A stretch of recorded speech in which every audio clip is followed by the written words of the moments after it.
Secara khusus, bagaimana sudah disampaikan oleh Mbak Arimbi selaku host dan moderator pada hari ini, bahwa Forum Diskusi Denpasar 12 sudah beberapa kali mengadakan diskusi yang berhubungan dengan tepatnya lebih tajam adalah mengenai RUU penghapusan kekerasan seksual ya, RUU PKS. Tetapi secara khusus hari ini kami mengangkat sebuah topik yang sebetulnya menjadi banyak pemikiran belakangan ini, bagaimana kemudian kekerasan seksual dapat dianggap sebagai sebuah tindak pidana.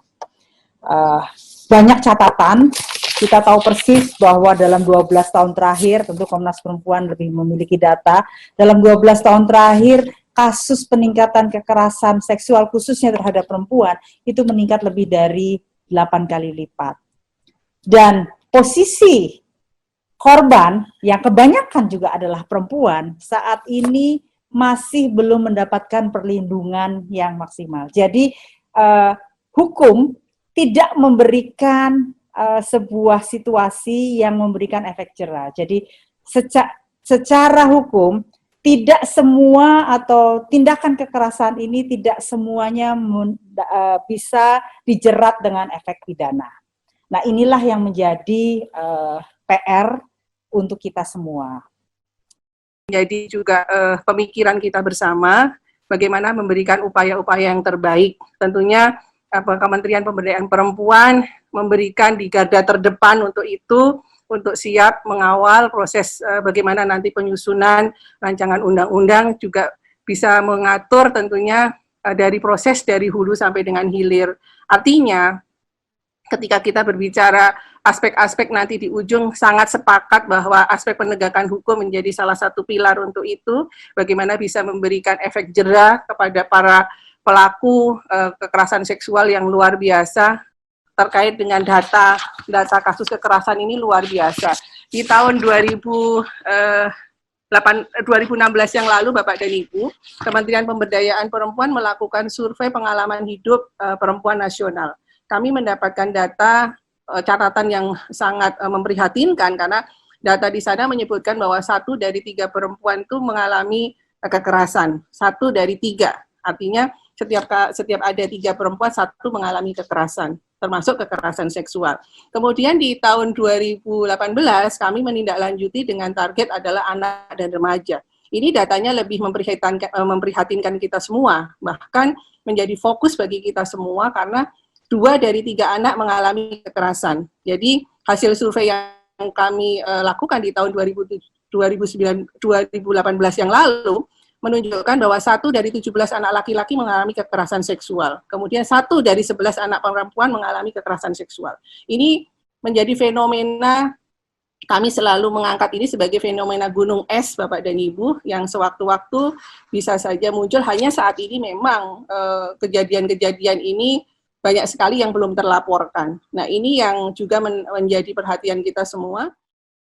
Kalau kita perhatikan di Undang-Undang Dasar tahun 1945, khususnya pasal 29 huruf G, memang salah satu tugas negara itu adalah menjaga martabat manusia atau human dignity. Nah, ini adalah pengaturan perlindungan terhadap martabat kemanusiaan. Ini adalah perintah konstitusional, gitu. Ini adalah perintah konstitusional. Yang tidak bisa diabaikan, yang tidak bisa ditunda, yang tidak bisa dilawan, tidak bisa ditolak, tidak bisa dilarang, bahkan tidak bisa kemudian orang mengatakan saya tidak bersetuju begitu, karena ini adalah perintah konstitusi.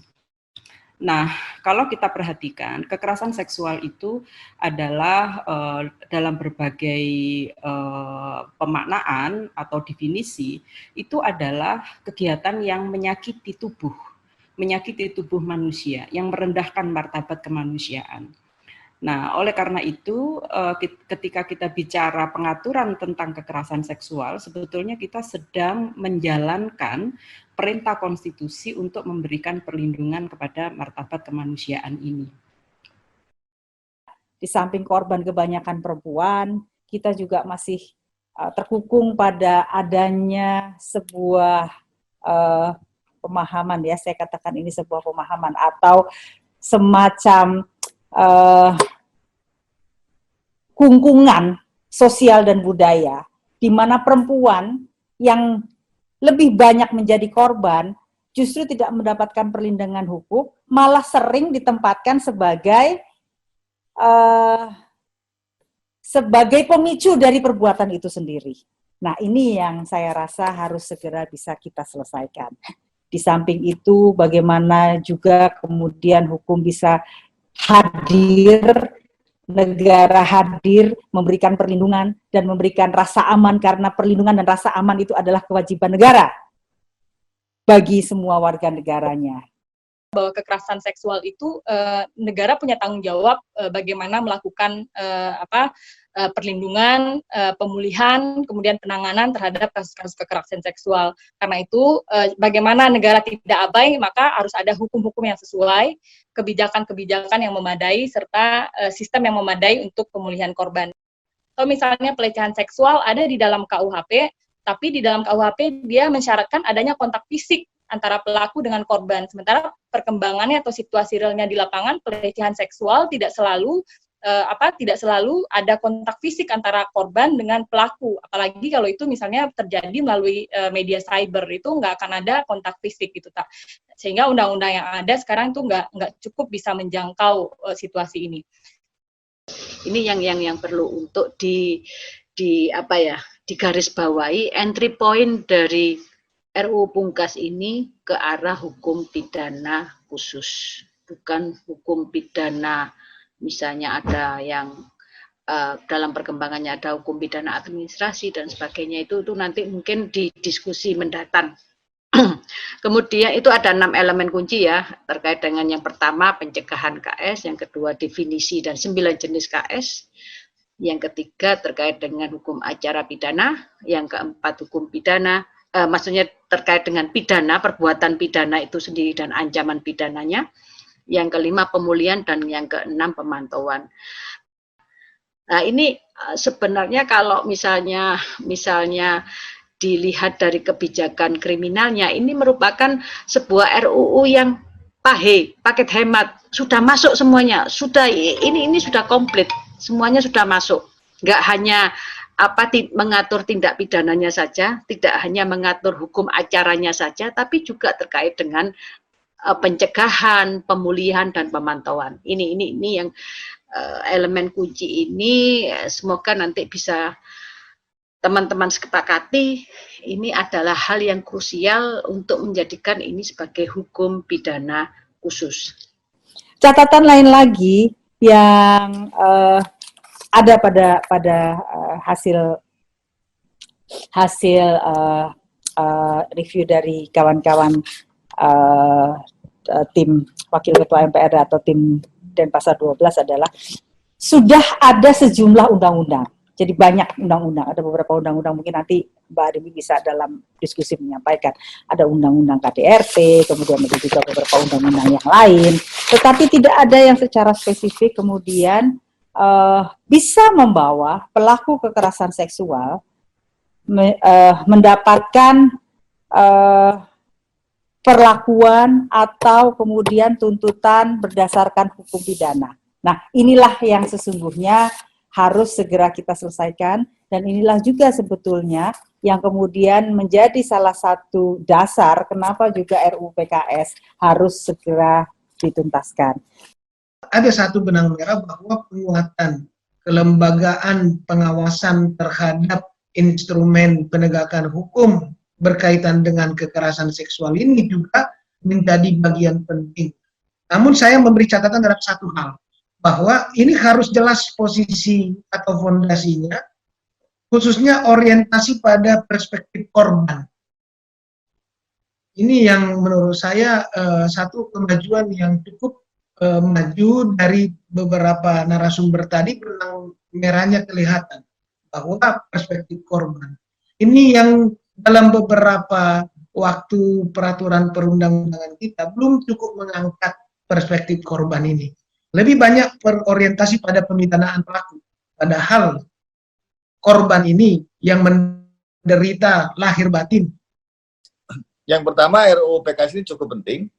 Meskipun tadi saya katakan ini political interest-nya nggak ada nih kayaknya. Gitu. Nah, artinya apa? Ini adalah masalah bersama. Dan ini harus menjadi kemudian semangat bersama untuk memperjuangkan RU ini masuk ke dalam prolegnas skala prioritas 2021. Dan ini masuknya pasti pada saat bulan Oktober.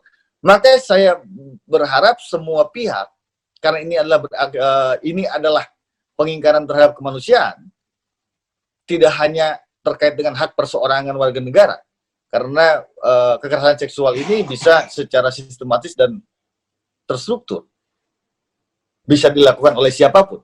Dan kerugiannya ini tidak hanya kerugian terhadap personal. Bayangkan kalau saya misalkan hanya hilang sendal, Kakak Arimbi, yang rugi saya, orang tua saya nggak rugi, anak saya nggak rugi, keluarga besar saya nggak rugi. Tapi kalau misalkan ada seseorang menjadi korban, maka dalam perspektif sosiokultural semua menjadi rugi.